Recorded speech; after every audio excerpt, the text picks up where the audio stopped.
I want to start a series of talks that I'm calling I'm Struggling.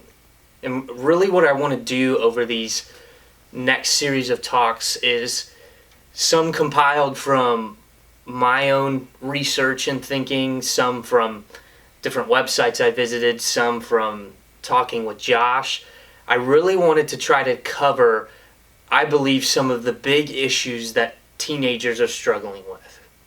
And so over the next, I don't know how many weeks, we'll see how long this goes, I want to really dive into some different issues such as anxiety, depression, drugs and alcohol, premarital sex, social media, peer pressure, body image, and this week we're going to look at failure. I just really want to dive into some of these things, and I think it's going to be so good for us to really walk through these things. And so I want to begin this week, as I said, looking at this idea of failure. And so I want to ask you a question as we begin. Have you ever failed in your life? Now you look at me and you say, yes, Taylor, I've failed in my life. But I really want you to think of a failure in your life that was a big deal. Something that wasn't just, oh, I failed and it's over. No, I'm talking about a failure that impacted. So as I was thinking about this, I can remember I was standing in my parents' kitchen. I was like 21 years old, and I was struggling with a lot. I was doing a ton of different things. I was smoking, I was doing some drugs, I was having sex before marriage, and for the final time I had gotten caught doing some of these things. Smoking was something that was ongoing, but they found out that I was having sex with somebody before marriage, and they got me into the kitchen and they said, you need to figure out whether you're going to go get help or whether you're going to get out of here. And it was a moment in my life that I saw failure finally catch up to me.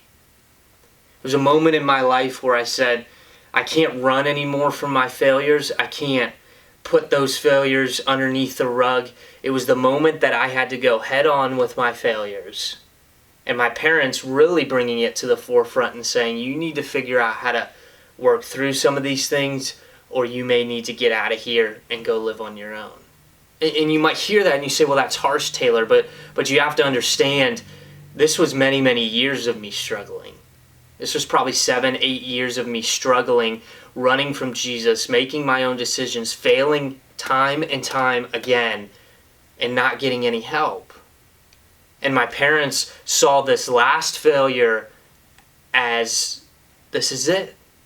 This is it with your failures, and you need to figure out how to work through them. And it was a failure that impacted me. Failure that changed my life. And so I want to walk through some of these different issues, and maybe you've got something you're already thinking about.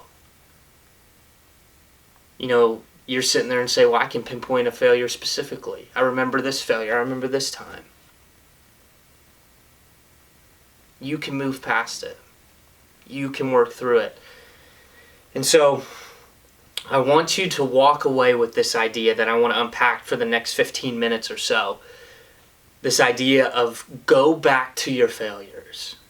Now, it might not make sense right now because I need to unpack it, and we're going to look at the life of Peter and really walk through one of his biggest failures, in my opinion, that we are told through Scripture. But I want you to understand you need to go back to your failures. You need to confront your failures head on, or you will never get past them. Because failures can either grow you or destroy you. Let me say that again. Failures can either grow you or destroy you. It's all based on how you approach them. It's all on how you handle them. And so, let's look at Peter. We're going to jump around to a couple different passages. Tongue got tied up there. A couple different passages to really see his story unfold. But you got to understand, Peter was part of the 12 disciples. He was part of Jesus' followers. He was part of that close group of people that Jesus walked with and discipled and taught. But then what you also have to understand is even further, Peter was in Jesus' inner circle. Now, okay, you can say, well, Jesus treated everybody equal and he didn't have an inner circle. Yes, but Jesus had 3 people, Peter, James, and John, that were with him a lot of times when the other disciples weren't. Peter was in the inner circle. Peter was a big deal. And you'll see, you want to know how big of a deal he was. It says here in Matthew 16, starting in verse 15, he said to them, "But who do you say that I am?" Simon, Peter, who is Peter that we're going to look at, answered, "You are the Christ, the Son of the living God." And Jesus said to him, "Blessed are you, Simon, because flesh and blood did not reveal this to you, but my Father who is in heaven. I also say to you that you are Peter. Upon this rock I will build my church, and the gates of Hades will not prevail." You want to talk about a big deal? Peter was going to be the foundation in which the church was built on. You see churches all across Ashland. You see churches all across the world. Peter was the foundation in which churches were built on. Peter was carrying a lot of responsibility. Peter was carrying a lot of weight. All of us know that feeling when you're known for starting something, whether it's a saying, whether it's an invention, something. We know what that feeling's like to start something or be known for something. Peter was known for what we know as the church. That's what Peter was known for.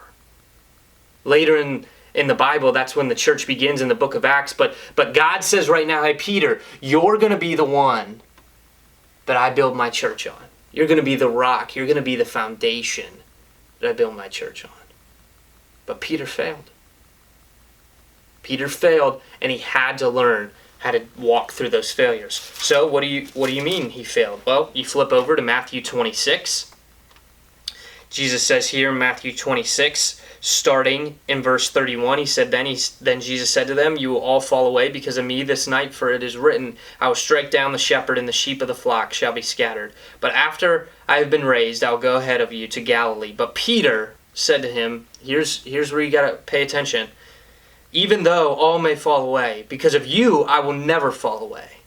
Jesus said to him, "Truly I say to you, that this very night, before a rooster crows, you will deny me 3 times. Peter said to him, "Even if I have to die with you, I will not deny you." All the disciples said the same thing too. Do you know that kind of confidence? When you start looking at struggles in your life, you start looking at different issues in your life, and you've had failures, when you start to go at some of those struggles or failures, you know that kind of confidence that Peter has? Well, I'm not going to get involved in drugs, no. Well, I'm not going to get involved with pornography, I won't do it. Well, I'm not going to have sex before marriage, I'm pretty strong in that area, I'm not going to have that issue. Well, I'm not going to have depression or anxiety. I'm not going to disrespect my parents. That's like Peter's saying. Jesus says, "No, you guys are going to fall away from me. And Peter, you're going to deny me 3 times. Peter says, "Nah, I'll die with you before I deny you." Excuse me. I will die before I deny you. That's some confidence right there. And I feel like a lot of us do that because we're afraid to fail. And I'm not here to encourage failure, but we become so confident. Then when we do fail, the repercussions on us are so devastating. We say, "We're not going to fall. We're not going to let you down. I'll do whatever it takes to not be a failure." So let's see if it comes true. Jesus says, "You're going to deny me." You flip over, not even a chapter later. Starting in verse 69 of Matthew 26. Now Peter was sitting outside in the courtyard, and a servant girl came to him and said, "You too were with Jesus the Galilean." But he denied it. There's one. Go down to the next verse, 71. When he had gone out to the gateway, another servant girl saw him and said to those who were there, "This man was with Jesus of Nazareth." And he denied him again. There's 2. So far, Jesus is on the right track. Then 73, a little later, the bystanders came up and said to Peter, "Surely you too are one of them, for even the way you talk gives you away." Then he began in verse 74 to curse and swear, "I do not know the man." 3. And immediately the rooster crowed. And 75 is very key as we look at failures here for a second. And Peter remembered the word which Jesus had said, "Before a rooster crows, you will deny me 3 times." And he went out and wept bitterly. So in a quick overview of what that was just saying, Peter, you're going to deny me 3 times. No, that's not going to happen. I got confidence. I'm not going to fail you, God. I'm not going to fail in life. I'm not going to be known as a failure. Even though Jesus just told him he was going to be the rock on which the church was built on. So all churches are now going to be started by Peter, in a sense. So he's a big deal, and he says, I'm not going to fail if I've got to carry that responsibility. And then he goes and denies Jesus 3 times. One person comes up, he says, don't know him. Somebody else comes up, don't know him. 3rd time, he's so annoyed by people trying to associate him with Jesus, he began cursing and swearing, I don't know the man. And immediately, the rooster crows after the 3rd time, just as Jesus said, he will fail. He does. We're not even a chapter later. What happened to the confidence that I won't fail that just happened a little bit before this, just verses before this, and verses later he fails? Where'd the confidence go? And now I want to get a little more in your neighborhood that I think we all deal with is the end of verse 75, and he went out and wept bitterly. This is the moment where Peter starts beating himself up. This is the moment that he says, man, I'm a failure. Man, I screwed up. And he weeps bitterly. He's out of control. Well, I'm not worth anything anymore. I can't do this. I'm a failure. And I feel like we do that a lot. Question, do you beat yourself up in your failures? Peter did. He fails Jesus and he beats himself up. He goes out and he weeps bitterly.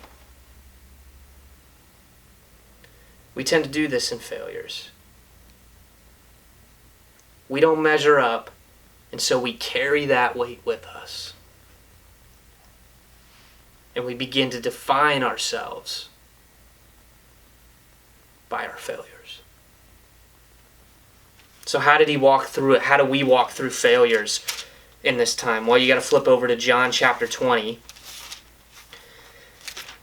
And this is where this main idea of going back to your failures is going to come into play. Here in John chapter 20, after Peter's failure, he feels worthless. He feels like he doesn't measure up. So it says at the beginning of chapter 21, after these things, Jesus manifested himself again to the disciples at the Sea of Tiberias, and he manifested himself in this way. Simon Peter, who is the one we've been talking about, and Thomas, called Didymus, Nathanael of Cana in Galilee, and the sons of Zebedee, and 2 others of his disciples were going together. Simon Peter said to them, I'm going fishing. So what happens here is he fails and he doesn't think he can carry on the torch of Jesus. Jesus just told him he was going to be a big deal. You're going to help build the church. You're going to be the foundation. And yet Peter fails. And Peter carries the weight of his failure and says, that's it. I'm going back to my old life. Because Peter was a fisherman before he came to follow Jesus. Peter knew this realm. When you fail, you tend to go back to what you know. And Peter can't handle it and feels like he is better off going back to the way he was than dealing with his failures. But Jesus isn't going to have that. He's not going to have that with you either. So you go a couple verses later here on chapter 21. Here in verse 15 it says, so when they had finished breakfast, Jesus had appeared to them. They came back to the shore. They're eating breakfast with him. And Jesus says to Simon Peter, Simon, son of John, do you love me? Notice how many times. More than these? He said to him, Yes, Lord, you know that I love you. He said to him, Tend my lambs. He said to him again a second time, Simon, son of John, do you love me? He said to him, Yes, Lord, you know that I love you. He said to him, Shepherd my sheep. He said to him a third time, Simon, son of John, do you love me? Peter was grieved. He said to him the third time, Do you love me? And he said to him, Lord, you know all things. You know that I love you. Jesus said to him, Tend my sheep. 3 times Peter denied him and failed. 3 times Jesus asks him if he loves me to bring him back to the failure that he had. You see, what you have to understand here is Jesus doesn't want to put the failures behind you. Jesus wants to bring you back to the failures. Jesus didn't approach Peter and say, Hey, what the heck were you doing? Jesus didn't approach Peter and slam him and say, Man, you failed me. Jesus took Peter back to the failure. And he wants to do the same with you and me. You say, well, my struggle is, or I failed in the area of purity. Well, I failed in the area of drugs. I failed in the area of disrespect. I failed in the area of disobedience. Jesus doesn't want you to swipe it under the rug and say, well, it's behind me and it's over. No, Jesus wants to do the same thing with your failures that he did with Peter, and he wants to bring you back to those failures. So if you failed in this life, that's okay. There's nothing wrong with it. Jesus took Peter back there, and later, just a few chapters later in Acts, Peter's going to be what Jesus said he was going to be many chapters ago, the foundation of the church, and he begins building the church for Jesus. But he couldn't do it if he didn't deal with his failures. Because what we tend to do is we take on the weight, we tend to take on what the failure is, and it becomes who we are. Jesus didn't want Peter to be known by his failures. He wanted Peter to be known by who he was supposed to be. And so he took him back, and he made him face every denial by asking him 3 times if he loved him, just like he denied him 3 times.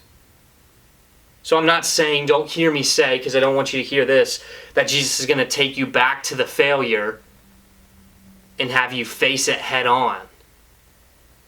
You say, oh, I've fallen with pornography. Jesus isn't going to make you watch pornography so you can beat this failure. No.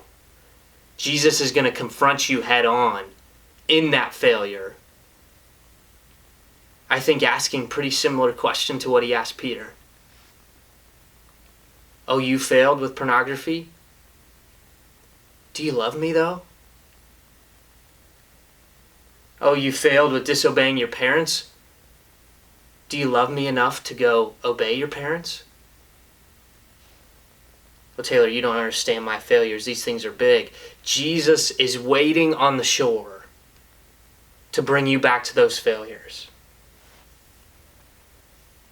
He doesn't want you to carry those weights of the failure around. He doesn't want you to be known by that failure. Jesus wants you to work through it. The question is, will you? Because you can't move past your failures until you face them. If you are struggling with failure right now, you need to know it's okay. You're going to fail. And you probably heard a lot of times, unless you fail, you won't learn. You're going to fail. The question is, are you going to be willing to let Jesus bring you back to those failures so you can work through them? Maybe that's Jesus literally talking with you through prayer, spending time with him, asking you about your failures. Maybe that's sitting down with me or another pastor and they approach those failures, asking you questions. Maybe it's somebody you trust, a parent or a sibling. They're going to bring you back to those failures so you can talk through them and put them behind you. You don't have to beat yourself up anymore. You can move past your failures. Let Jesus take you back to your failures. Failures are a reality, but I want you to be able to move past them. So let Jesus take you back. So let me pray for you guys. God, thank you so much just for this time. Thank you for your word. Help us to be people that are open like Peter, that you would take us back to our failures so we can move forward, putting those behind us. Father, bring up in us what those failures are. Most of us probably know what those failures are, but if we don't, bring up those failures to us so that we know where you want to take us, what we need to work through. Take us back to our failures. We pray this all in your name. Amen. Thank you guys. Like I said, next couple weeks we're going to be looking at different issues that you guys hopefully are facing with, but hopefully connect with, to spread the word about these messages. I think they'll be really good, and we'll enjoy these next weeks. So we'll see you next week.